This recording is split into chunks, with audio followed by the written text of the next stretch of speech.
Saca só essa promoção imperdível de Overwatch. E ainda tem Witcher 3, Battlefield 1, Far Cry Primal e Rainbow Six Siege por preços insuperáveis só na Individual Games Store, link na descrição.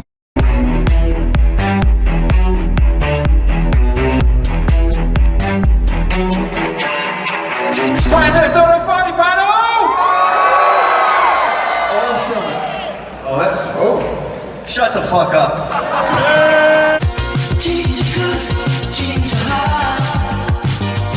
E aí pessoal, tudo bem com vocês? Aqui é o Marlon do canal XGamer, trazendo pra vocês mais um vídeo. E galera, hoje vocês conferem uma entrevista com os atores de GTA V. Eles participaram da MCM Comic Con que rolou em Londres no último fim de semana. Ned Luke, Steven Ogg e Shawn Fonteno falaram sobre muita coisa, desde como foi fazer GTA V até outros temas que vamos ver só em futuros vídeos essa semana aqui no canal. Nessa primeira parte você confere uma entrevista exclusiva que reuniu os protagonistas do GTA V quase 5 anos depois do seu lançamento, onde eles falaram muitas coisas interessantes sobre o desenvolvimento do jogo e como foi trabalhar para a Rockstar Games. Alguns momentos são até polêmicos, onde os atores chegam a brincar dizendo que foram mal pagos pela Rockstar, já que o jogo lucrou 6 bilhões e eles não viram nenhum por cento de todo esse dinheiro, e eles contam tudo sobre o desenvolvimento do game, desde o ator do Trevor dar pelado no estúdio até a quantidade de palavrões que tem no jogo.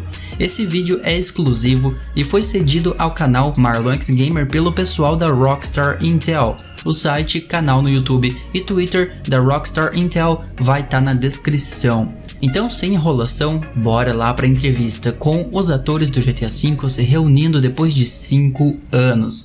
Ladies and gentlemen, let's do it. Let's have our Grand Theft Auto 5 panel. Let's go! Ladies and gentlemen, let's bring out our team.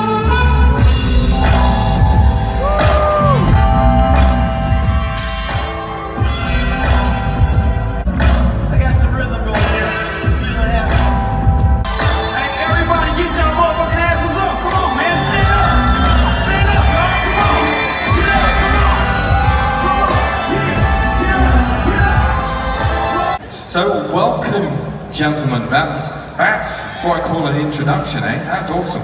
Peter O'Toole said it's all about entrances. It is incredible that 4.5 years later that GTA 5 is still selling many copies. To date, I believe it's sold over 90 million units worldwide. Is a unit, 1 unit's a game? Yeah, so 90 million games. I'm still learning. This is the best time for me to learn about the video game and the world is when we do these things. I'm like, really? That's what happens? If we can take you back by like 4 years to when you first started this game, you didn't know what it was at this point. Did you ever anticipate when you're doing all those hours in the mocap that it would be this massive? I can't even understand a fucking word you're saying. Me neither. I can't hear nothing up here. Oh, it's because of the... Alright, say it again. What? Oh, it's because it all goes this way, the sound. Everything's going this way. Did you anticipate that it would be as big a game as it is now? I anticipated it because it's Grand Theft Auto. You know what I'm saying? Come on, y'all know GTA, San Andreas, Rockstar, man. You know they do what they do when it comes to this shit. Y'all know that. I knew it was going to be big the first time Steven passed gas up on the studio there. That's when I knew it was going to be big. Hey, y'all look at Steven Socks, man. Look at this dude, man. It's a skateboard company, and I don't ride skateboards either. I think, you know, when I think we first started, certainly, well, because Solo knew the GTA world and had been in the GTA world, and his cousin was in the GTA world. Ned Melee, CJ. So they were familiar with it. Ned knew what it was, because even we weren't told what the project was. So once we got there, we saw GTA on the wall, and so these two were stoked. We must be in 5. Fucking, this is what we're doing here. We're in 5, and I was like, 5 what? Look at the thrift, man. Fucking GTA 5 is gonna be fucking huge. And I was clueless, but I think they caught on sooner because they were familiar with the world. We usually caught on to pretty much everything sooner. Yes. I was the last to catch on. I'm still trying to catch on. And how long was it before you actually saw the kind of initial artwork for your characters? 4 years? When did we first saw it actually at the concert, the Tangerine Dream. No, when we saw us as our characters for the first time. Wasn't that at that Tangerine Dream thing? Finished, Yeah, finished characters. 4 years. Tangerine Dream. But we had seen them because we got to play a little bit of it, like, you know, when we were making it, we would see our little avatars or whatever. I hated when we called it that. They used to Well, they hate started it. off as little stick men, like little hangmans. That's how they started with us at first. And then they started merging into this little silhouette of these, like, alien looking kind of men. But at first, when they first told us we started working on this, it wasn't nothing to do with Grand Theft Auto. They tricked us. They tricked us all. We just was like, fuck, we just doing some video game work. And Sneaky fuckers, those Rockstar guys. Tricky little buggers. But it was long enough, like we filmed it long enough so that, because for anyone who doesn't know, the motion capture, you know, you're in a motion capture suit and basically shooting in, not as big as this, but it's a huge warehouse with cameras around. And we would have a screen so you could see your environment and your avatar on the screen. So we shot long enough that from when we started, it was a rough animated, you know, Michael, and Franklin, and Trevor up on the screen. By the time we finished, you could see our mouths and our fingers moving in real time as our characters on the screen. Yeah. So that's how long it took. The technology within 5 years grew that much. Yeah, because Wow. the technology evolved. As we were shooting it, the technology evolved. When we started out, we were on the, what do they call it, the old generation or whatever it was. And as it moved in, we actually shut down for a while. And they brought in all new cameras and all new stuff. And we came in and they were like, oh, I remember Boy Wonder going, Ed, when you see this shit, you're gonna love it, man. It's gonna be so awesome. And it was, because all of a sudden, it was a completely new world that we were in, right? You could see everything that we were doing up there on that little screen right there, and it was really cool, man. Yeah. And they put balls on our fingers. We had balls everywhere. We had balls on our fingers, balls on our head. Those balls jokes on our never balls. got old. It was just crazy.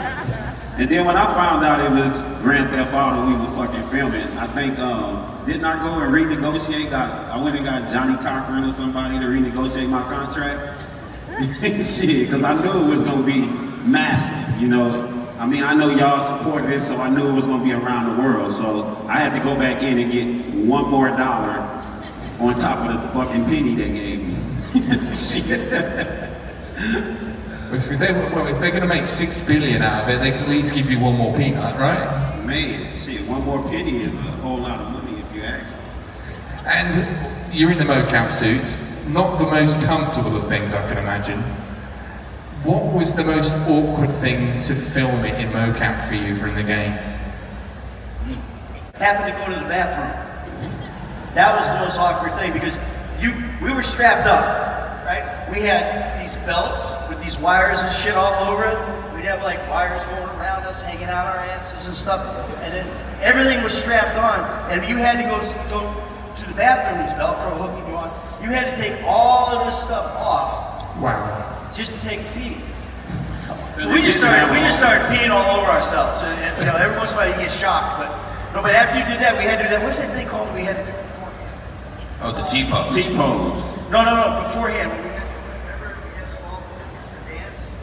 I thought that was the Talk to your T-pose. mic, man. Not the T-pose. ROM. We had a ROM, it's called. Oh, yeah. Range of motion. So every time you took off your suit, you had to go through this whole thing again. Oh, to register Remember? yourself in the system to capture the motion, so that's right. For me, that was the most awkward. I think the most difficult things were anytime, especially for a game that was so physical, and that you wanted to have a lot of physical contact with each other. With the outfit that you wear, especially with the helmet, which has a camera, and just even that, getting used to a light and a camera right in your face, and it's kind of the third eye, so you can't look at it, you kind of get cross-eyed a bit, and then just to interact with people. Yeah, it's that. All, like that's literally, and it's even brighter. and it's just staring right in your fucking face. And then the tough part is just interacting, because you can't grab someone's else, I know this joke gets old, but you can't grab another person's balls because they can't animate it. You couldn't even grab your own balls. Oh, God, everybody, look at King Ezekiel in the house. King Ezekiel. And so that was the most difficult thing, was just that you couldn't, you know, be physical as you wanted to be, and you couldn't get in someone's fucking face like this. You had this right here. Because you had cameras, so you clash. So that was actually just those simple things. Was actually one of the most difficult technical things to learn. You couldn't have just free range to get in someone's face and stuff like that. So it kind of changes the way you act in the entire project, doesn't it? Because you have to then learn almost a mocap style of acting. Yeah. The different, you know, you have to get next to someone's face, not in their face, or grab them, you know, wherever there's not a ball. So things like that where you just learn over time doing it, you know. And how long was each day then? Was it like really intense, long days that you had to do the mocap for? Man, they were booking us for, we was 21 days of work and then 21 days off. But we was spending pretty much all day damn near from 7 in the morning, pretty much close around to about 7, 8, 9 o'clock at night. Because it was a very tensing game that we were doing. They wanted you to do everything on point. You couldn't like skip or mess up in the script, so we were having to do take number 75 and take number 100. So we spent a very, very long time in that suit. You know, when I first started, I was fat when I got in the suit. I was very uncomfortable. I was about 265 pounds in it. So, you know, I was very, very uncomfortable acting in it because you see everything, your fat ass stomach, your big ass, and you worried about people looking at you while you out on the floor performing. So, you know, gradually I started saying, let me get myself together. I started losing weight, I started trying to work out. It took like 3-4 years, but I ended up knocking 270 down to 235 where I started getting comfortable to work in the suit. So, you know, then these guys started helping me out a lot. Steven fucking, no matter what he had on, he was fucking farting the whole fucking time we was there, stinking up the whole fucking studio. My farts have become legendary. Your farts are legendary, man. They really are. And then he always wanted to walk around naked with his little drawers on, his little... Never naked, I was always in I used to do this thing at the end of the day. I used to like cheerleader socks, like the long ones that came up to here. So I'd wear these pink, long cheerleader socks and pink underwear. And at the end of the day, I would just do a lap. Once I took off my motion capture suit, I'd just run around in my underwear and socks. Yeah, and then he would go to the train like that too and ride the train home. Nice. I'm surprised. Nice. I'm surprised there's not like a Nice. character skin of that in the game somewhere that people could unlock as a joke from Rockstar. You never know. Probably is. You never know. And what is your favourite part about your characters, do you think? What's the part that you enjoyed the most when you were playing them? In both mocap and in the voiceovers?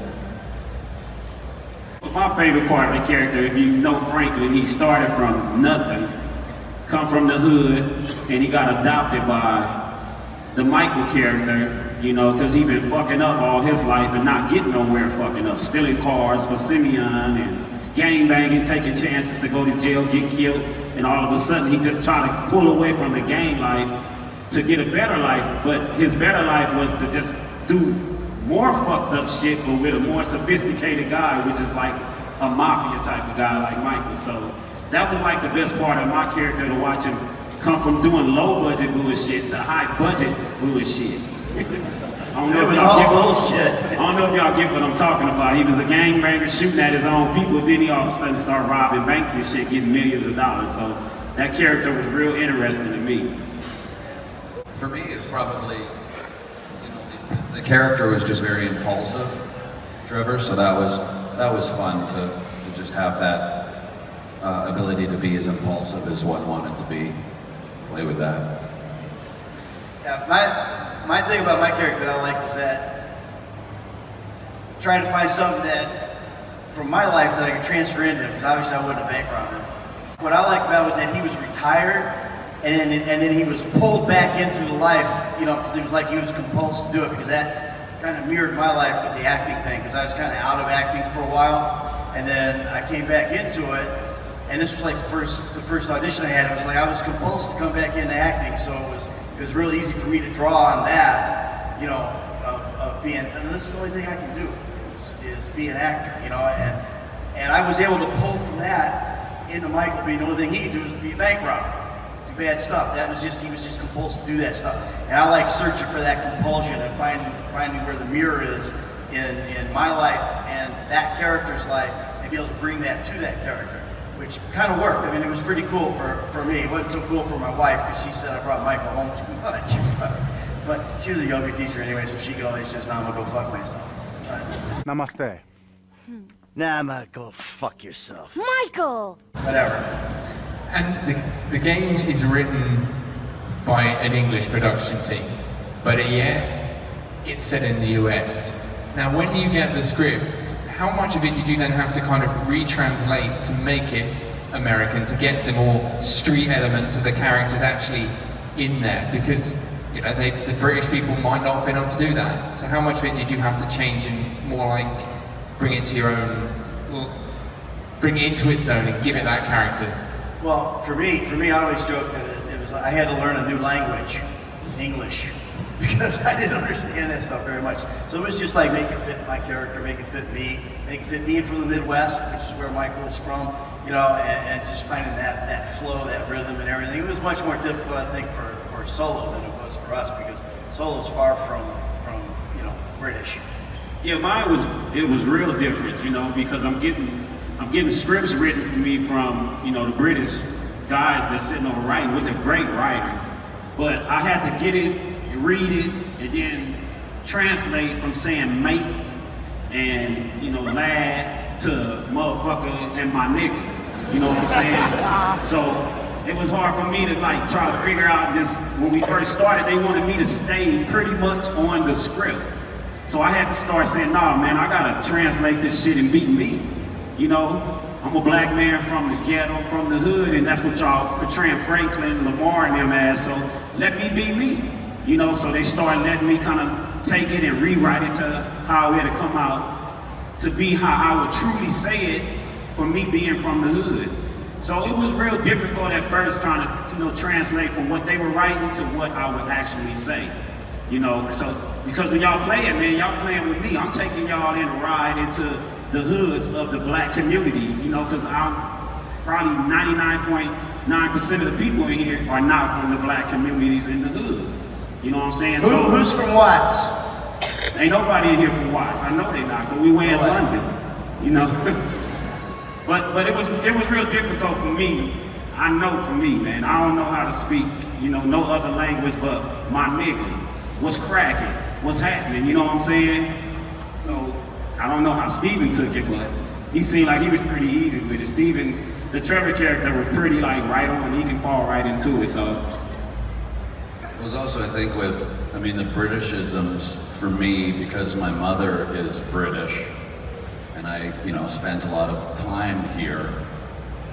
A lot of the expressions I never questioned because there were things I had heard or knew of. So it was easier for me because being half British.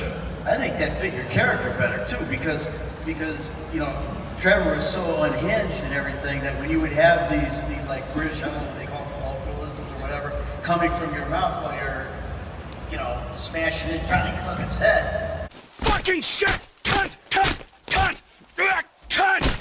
It's kind of interesting. Somehow that kind of fit, you know? Yeah, the dichotomy too I liked. I liked using some of those words with someone who was maybe didn't seem like they would say that. Provided an interesting another layer for the character that was, I thought, interesting. So you kind of added your own kind of colloquialisms then. Were all of you able to add other bits to the characters then that maybe weren't in the script? Other lines, other phrases that necessarily weren't there? That weren't there? Yeah. Yeah, there's a lot of them that weren't there. Yeah, there was a lot of it. The "I'm gonna go fuck yourself" was, you know, an ad lib. I mean, there was a lot. But look, these guys, you gotta understand, these guys from Rockstar that write this thing, Rupert and Dan and all, they're unbelievably talented. I mean, you're talking about a 3,500-page script. These guys are prolific, and the best thing about it is that they're ego-free. They want the game to be the best that it can be. So if you bring something to it, they'll listen and they'll let it follow and let it track and see where it goes. And it might not go where let's say I had lived something. It might not go where I wanted to, but it might trigger something in them that takes us all where we want it to go. If that makes sense, you know. So we had a lot of freedom on the set, a lot of freedom, and it was really appreciated because from an artist standpoint, did you see that? I just said artist. So artsy fartsy. From an artist standpoint, it was really cool that you know, to have that freedom, because that's an actor's dream, is to be able to create, because that's what you want to do. But then I found out that at the end of it that me and Slink, who played Lamar, just our shit alone, I was told they had to take out fucking 15,000 niggas that me and him was fucking saying, because we went fucking crazy. Oh, better yet, maybe Tanisha will call your dog ass if she ever stop fucking with that brain surgeon, the lawyer she fucking with, nigga. What? But that's just how we talk. We don't mean it in a racist way or nothing like that. That's just how we grew up. My nigga, my homie, my dog. You know what I'm saying? That's just how we communicate with each other. So they came and told us they had to take out that many NIGG words and fuck words and cuss words that me and him was translating, and had us go back in and clean it up a little bit. Yeah, that was the craziest thing that surprised the hell out of me, is it wasn't usually until, you know, it wasn't the motion capture, but when you went in to do the car dialogue or pickup lines, and we did a whole session of, there was only a certain number of fucks you could say. I was like, really? We're killing people, we're doing this, and someone's worried about having too many fuck words in this? But it was true, and the C word, which I personally love, and Americans have a different reaction to it, but in England, I know I've been spending too much time here. When I go back to America and I drop the C word just like you say bitch, and over there it does not fly in America, but I love the word. But even that word, there were certain numbers, and so we had to go in and actually do alternate reads for some of the, like, go fuck yourself. They wanted, oh, we've had too many, so you gotta say, you know, go get lost. Kiss my ass. Yeah, and you just do, I would always do the reading as poorly as possible so that they couldn't use it. I would just completely make it so terrible. In the booth going, and the director be going, come on, can you give me a little bit more of that? I said, right, I'm sorry, man, it just doesn't flow, man. I don't feel the flow without the fuck. I gotta have the fucking flow, otherwise it ain't gonna work, man. You could see your character's face, and they'd play back, and you'd see them all angry, and then you'd just go like, go get lost. And it just wouldn't match up, so. Actor tricks. Mas pessoal, esse foi o vídeo com essa entrevista incrível aí. Em breve vai ter mais vídeos legendando essa entrevista, porque ela foi mais longa do que isso que vocês viram aqui, sendo que o canal XGamer está sendo o primeiro e provavelmente o único, eu diria, a cobrir esse reencontro incrível dos atores de GTA V. Mais uma vez um grande agradecimento ao canal Rockstar Intel por ceder, eles visitaram lá em Londres, conversei com os caras, eles são muito gente boa e me cederam aqui as imagens dessa entrevista, desse painel que eles fizeram muito da hora. Eu quero saber o que vocês acham. Comenta aqui embaixo, e se você gostou não esquece, deixa seu like, deixa sua reação no Facebook, se inscreve aqui no canal, ativa o sino para receber notificações, curte a nossa página no Facebook, onde os vídeos também saem direto por lá, me segue nas redes sociais, os links estão aqui embaixo, e compartilha esse vídeo com geral. É isso aí pessoal, valeu por assistir, como sempre a gente se vê no próximo vídeo. Falou então, até mais moleques.